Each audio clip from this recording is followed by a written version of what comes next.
পর্দায় রয়েছে একে অপরের সঙ্গে জোর টক্কর, কিন্তু বাস্তবে নিশা ও উজি ওরফে শ্রুতি ও আরাত্রিকার সম্পর্ক কেমন জানলে অবাক হবেন আপনিও। সংলাপ, দৃষ্টি, অভিব্যক্তি সবকিছুতেই থাকে প্রতিযোগিতার তীব্রতা।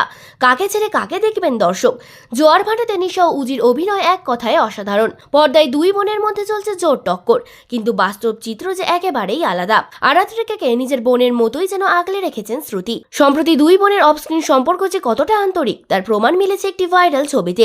বর্ষিয়ান অভিনেতা সপ্তর্ষি রায় নিজের প্রোফাইলে একটি ছবি শেয়ার করেছেন, যেখানে দেখা যাচ্ছে সেটের ফাঁকে আরাত্রিকা কোলে তুলে নিয়েছেন শ্রুতির পা আর পরম যত্নে টিপে দিচ্ছেন। দৃশ্যটি গভীর বন্ধুত্ব ও সহমর্মিতার পরিচয় দেয়। ছবির সঙ্গে সপ্তর্ষির ক্যাপশনও ছিল প্রশংসায় ভরা। তিনি লেখেন, অভিনয়ের সময় আরাত্রিকা ও শ্রুতি কেউ কাউকে 1 ইঞ্চি জমিও ছাড়েন না, কিন্তু একজনের পায়ে ব্যথা হলে অন্যজন যেভাবে ভালোবাসা দিয়ে সেবা করেন তা সত্যি শ্রদ্ধার। তার কথায় প্রতিযোগিতা অভিনয়ের মধ্যে থাকুক, সম্পর্কের মধ্যে নয়। এই সংস্কৃতি শিল্পের আসল শক্তি। শ্রুতি মজার ছলে বলেন, কখন যে তোলা এসব ছবি কে জানেন, লোকে না ভেবে বসে কি না কি খাটাই মেয়েটাকে। এই মন্তব্যে যেমন আছে খুনসুটি, তেমনই রয়েছে আন্তরিকতার ছোঁয়া। তাদের সম্পর্ক কেবল সহ অভিনেত্রী নয়, বরং পরিবারের মতোই ঘনিষ্ঠ।